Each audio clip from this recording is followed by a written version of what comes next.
Peacemaker episode में साफ दिखाया गया कि क्रिस स्मिथ की किस्मत कुछ बहुत बड़ी चीज़ के लिए बनी है। वो शायद पूरे डीसी यूनिवर्स का सबसे इम्पॉर्टेंट कैरेक्टर बन सकता है। और इस बड़े खुलासे का इशारा हमें उस ज़बरदस्त ईगल वाले सीन से मिलता है जो एपिसोड के आखिर में दिखाया गया। लेकिन वहाँ पहुँचने से पहले चलिए स्टेप बाय स्टेप देखते हैं कि इस एपिसोड में आपने क्या क्या मिस कर दिया होगा, क्योंकि जेम्स गन ने इसमें बहुत सारे सिंबॉलिज्म, कॉल बैक्स और डीसीयू के फ्यूचर के लिए हिडन हिंट्स डाले हैं। ये पूरा एपिसोड कैरेक्टर फोकस था, जिसमें आखिरकार 11th स्ट्रीट किड्स एक असली टीम की तरह साथ आते हैं। एपिसोड खत्म होते होते हमें पता चल जाता है कि हर कैरेक्टर की असली पोजीशन क्या है।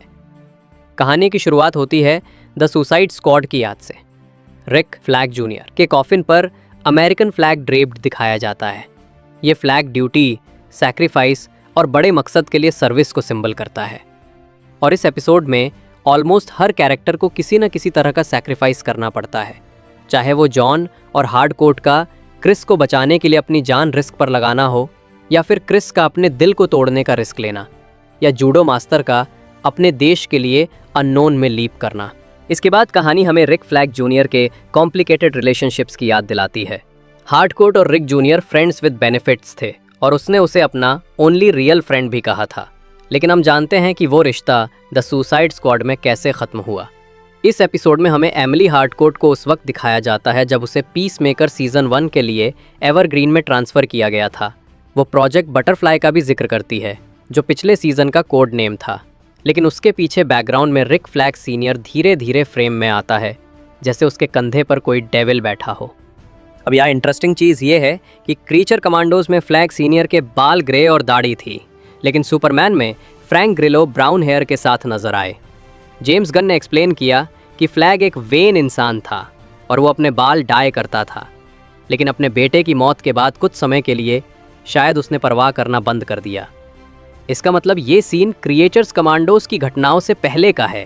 इसके बाद वो हार्डकोर्ट की इमोशंस को ट्रिगर करने की कोशिश करता है। उसे कहता है वी लव्ड यू। लगता है कि ये उसकी मैनिपुलेशन टेक्निक है, या फिर शायद फ्लर्ट करने का तरीका। याद रखिए, क्रीचर कमांडोज में उसने प्रिंसेस अलाना के साथ भी हुकअप किया था। सुपर पावर्ड लोगों के साथ डील करने में इमोशंस कंट्रोल करना फ्लैग का सबसे बड़ा टूल है। हार्डकोर्ट भी जवाब देती है और कहती है कि रिक जूनियर बहुत सारी औरतों से प्यार करता था। द सुसाइड स्क्वाड की पहली फिल्म में रिक जूनियर जून मून यानी एन्चेंट्रेस से डीपली इन लव था, लेकिन यहाँ हमें पता चलता है कि उनका रिश्ता इतना परफेक्ट नहीं था। रिक जूनियर को लगता था कि वो उसकी गर्लफ्रेंड से ज़्यादा उसका बेबी सिटर है। उसे ये भी डर था कि अगर उसने ब्रेकअप कर लिया तो जून शायद पूरे प्लैनेट में छेद कर दे। फ्यूनरल के दौरान हार्डकोर्ट ने वादा किया कि रिक जूनियर के किलर को सज़ा मिलेगी, और यही बात बाद में उसके कन्फ्लिक्टेड लॉयल्टी को सेटअप करती है। इस एपिसोड में हमें फ्लैग सीनियर की मोटिवेशन के बारे में भी और जानकारी मिलती है। जेम्स गन के अनुसार फ्रैंक ग्रिलो ने बताया कि फ्लैग आर्गस इसलिए ज्वाइन करता है ताकि वो अपने बेटे के किलर को ढूंढकर उसे जस्टिस दिला सके। लेकिन सवाल ये उठता है, क्या जब वो साशा बोर्डो को अपनी ये मोटिवेशन बताता है तो सच बोल रहा होता है, या फिर ये उसकी डीपर मोटिव्स को कवर करने के लिए एक बहाना है? इसके बाद एपिसोड का टोन बदलता है और हमें एक ड्रोन शॉट दिखाया जाता है जो पूरे पार्क में घूमता है। बिल्कुल उसी पाथ पर बाद में क्रिस हार्डकोर्ट तक पहुंचता है, लोगों के पास से चलता हुआ, बॉल को किक करता हुआ और आखिर में बेंच पर बैठता हुआ। ये पूरा सीन फ्रांसिस फोर्ड कपोला की फिल्म द कन्वर्सेशन को ट्रिब्यूट करता है, जो सर्वेलेंस एक्सपर्ट पर बनी थी। जूडो मास्टर का क्राउड को स्कैन करना भी उसी वाइब को स्ट्रॉन्ग करता है। पार्क में बहुत सारे डॉग्स हैं, और अगर आप ध्यान से देखें तो एक डॉग ने ड्रोन कैमरा को नोटिस किया और उस पर भौंक रहा है।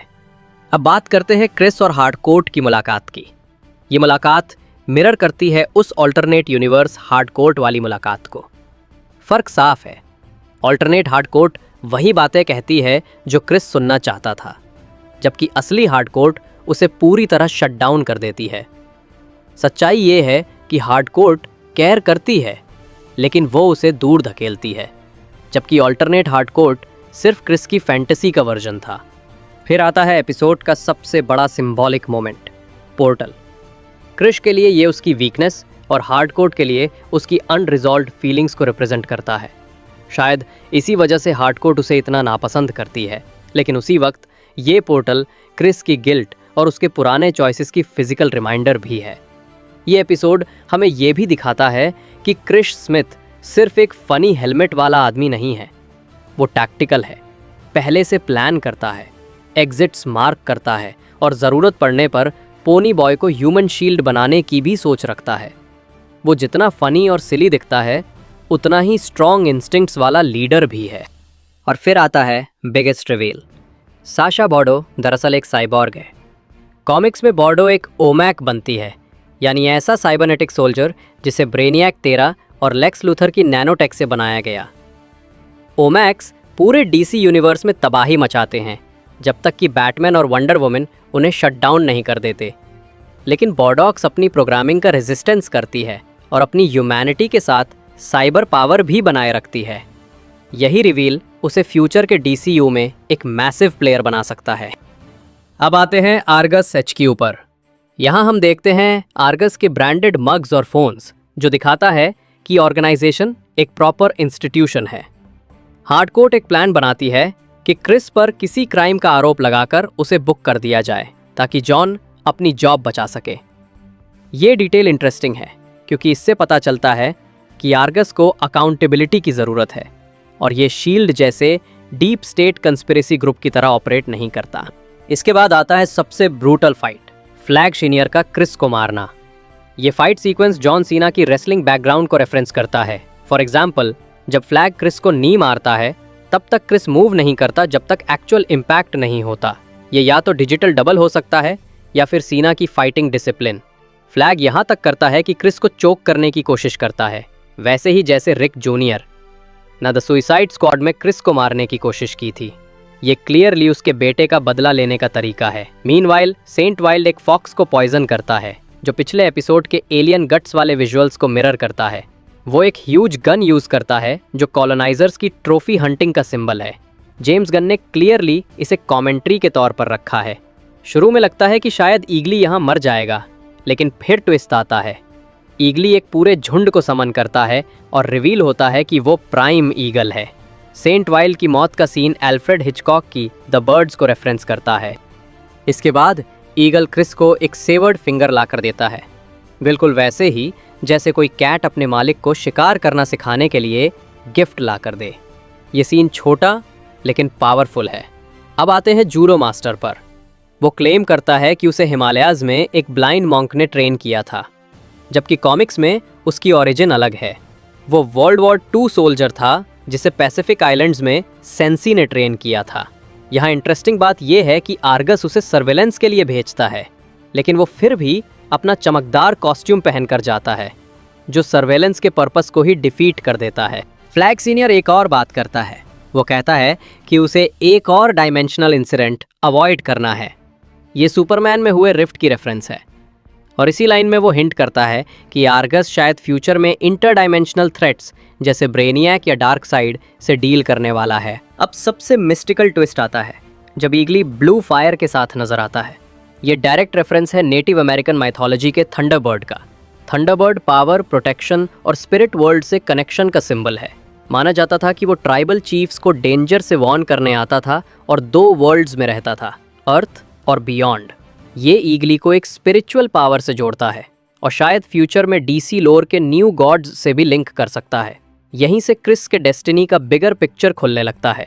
हो सकता है कि वो डीसी यूनिवर्स का पैरागॉन लाइक फिगर बने, बिल्कुल वैसे ही जैसे CW के क्राइसिस ऑन इन्फिनिट अर्थ्स में पैरागॉन हीरो थे, जिन्हें जस्टिस लीग को यूनिट करने और डार्क साइड जैसे कॉस्मिक थ्रेट्स से लड़ने के लिए चुना गया था। छोटे छोटे डिटेल्स भी नोटिसेबल है, जैसे क्रिस राइटिंग के लिए लेफ्ट हैंड यूज करता है लेकिन शूटिंग के लिए राइट हैंड। इसका मतलब है कि वो एम्बिडेक्स्ट्रस है। कीथ फिर से जेटपैक्स के साथ नजर आता है, कुछ ऐसा जिसे क्रिस हमेशा से चाहता था। Can I get a jetpack? No. Eagle symbol को नाजी इमेजरी से भी जोड़ा गया है, जो ये सुजेस्ट करता है कि ऑल्टरनेट वर्ल्ड शायद अर्थ एक्स हो, वो जगह जहां नाजीज ने वर्ल्ड वॉर 2 जीत लिया था। फाइनल सॉन्ग है take me for a ride by bad city. ये डायरेक्टली कनेक्ट करता है क्रिस के उस ऑल्टरनेट हार्डकोर्ट वाले वर्ल्ड से बाहर निकलने से, लेकिन लिरिक्स क्लियर हिंट देते हैं कि कुछ भी हमेशा के लिए नहीं रहता और उसका दिल इवेंचुअली चेंज हो जाएगा। और फाइनली इस पूरे एपिसोड का सबसे बड़ा टेक अवे है ईगली। सवाल उठता है, इतना पावरफुल ईगल स्पिरिट सिर्फ क्रिस स्मिथ से ही क्यों बॉन्ड करता है? ईगली किसी और ह्यूमन को पसंद नहीं करता। जवाब हो सकता है कि क्रिस का डेस्टिनी बहुत बड़ा है और ईगली उस बात को रिकॉग्नाइज करता है।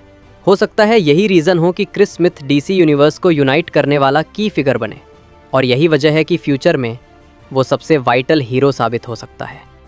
What do you think about the video? Please do share your thoughts in the comment section. Please like, share and subscribe. Thanks for watching.